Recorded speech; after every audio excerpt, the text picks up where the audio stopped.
சென்சாருக்கு போட்டு காண்பிக்கப்பட்டு சென்சார் சொன்ன சின்ன சின்ன மாற்றங்களும் செய்து சமர்ப்பிக்கப்பட்டு எல்லாம் முடிஞ்சது.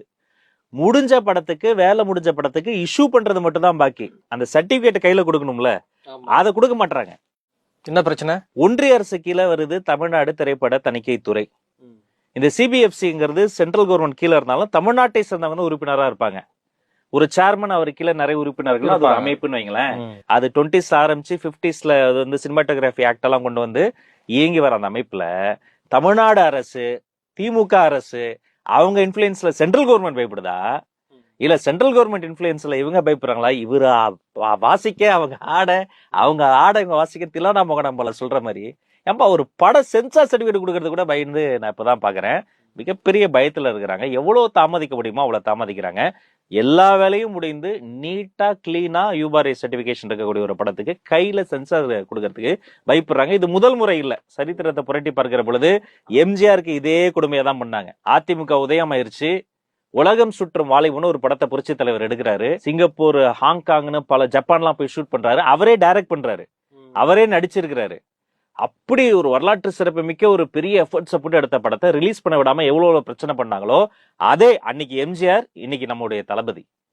அன்னைக்கு உலகம் சுற்று வாலிபன் பிரச்சனை பண்ணாங்க, இன்னைக்கு ஜனநாயகனை பார்த்து 5 பிரச்சனை பண்றாங்க.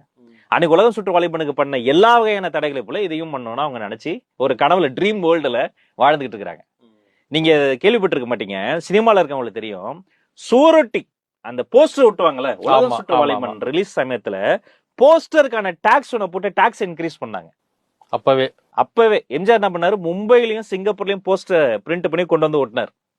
இங்க முடியாம அங்க போய், ஆமா, நீங்க வந்து படத்தை ரிலீஸ் பண்ணக்கூடாதுன்னு தேட்டருக்காரங்களுக்கு போன் பண்ணி மிரட்டிட்டாங்க. எம்ஜிஆர் தேட்டருக்காரங்களுக்கு போன் பண்ணி, உங்க உடமைக்கு சேதாரம் வந்தா நான் பொறுப்பு, நீங்க ரிலீஸ் பண்ணுங்கன்னாரு.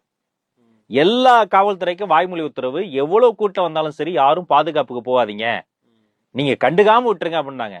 இவர் என்ன பண்ணாரு, தன்னுடைய ரசிகர் மன்றத்துல இருந்த தோழர்களை அனுப்பி இவரு பாதுகாப்பு ஏற்பாடு பண்ணி அந்த படத்தை ரிலீஸ் பண்ண வச்சார்.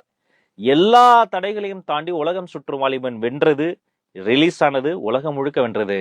இன்று ஜனநாயகனுக்கு இவங்க வந்து ஒரு நெருக்கடி தர்றதா நினைச்சு யானை தன் தலையிலேயே மண்ணள்ளி போடுகிற மாதிரி விஷயம் பண்றாங்க.